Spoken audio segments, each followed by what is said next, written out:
Salutare, dragi prieteni! Noi am plantat castraveți de toamnă și în videoclipul care urmează vă vom arăta cum facem noi și cum îi ajutăm să crească, să se dezvolte în 2-3 săptămâni, din faza de răsad să ajungă ca ăștia. Noi la plantare am folosit gunoi de grajd, iar dacă dumneavoastră nu aveți gunoi de grajd, puteți să folosiți peleți de gunoi din ăsta de grajd, cumpărați.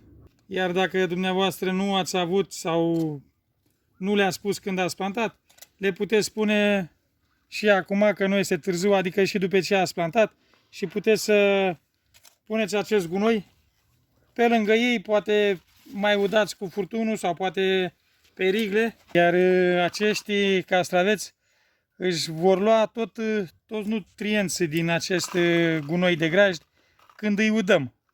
Când îi udăm, toată zama aia se duce la rădăcina castravetelui. Noi în continuare vă arătăm, dacă nu ați plantat castraveți cu gunoi de grajd sau cu peleți din gunoi de grajd, puteți să puneți acum gunoiul la ei, sau dacă ați plantat cum am plantat noi pe ăștia cu gunoi de grajd, nu mai e cazul să mai punem pe rigle acest gunoi de grajd. Noi în continuare vom face o fertilizare pe bază de drojdie, pentru că îi ajută foarte mult. Vedeți că ei deja au început să înfloară și de acum încolo încep să dezvolte, să plece rodul ei. Și cu acest fertilizant îi ajutăm să dezvolte mult mai bine rodul în ei și să asimileze tot ce este necesar pentru ei din sol. Haideți să mergem să facem fertilizantul. Pentru această soluție fertilizant avem nevoie de un cubuleț de drojdie de 100 de grame. Avem apă caldă și zahăr. Vom pune apa caldă.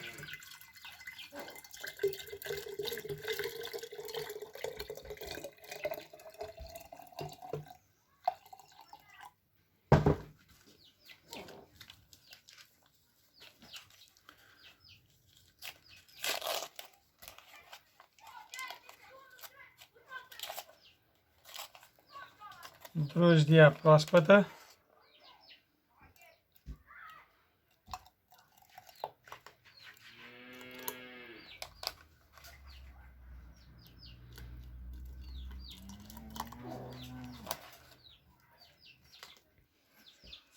Vom pune și 3 linguri de zahăr.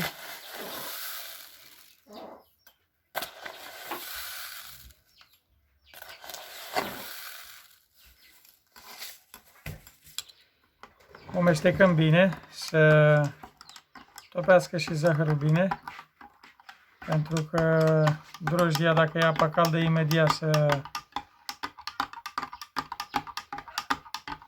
fărâmă și se topește bine. Și după ce o mestecăm bine, o lăsăm jumătate de oră să activeze drojdia. Între timp vom pune 9 litri de apă.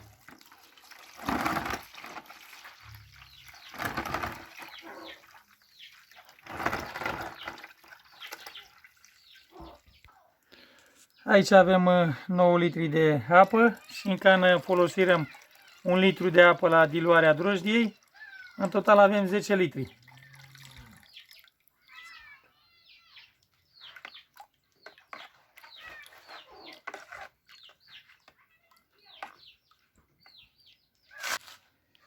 Haideți să mergem să udăm castraveții și acolo vă vom spune mai multe detalii.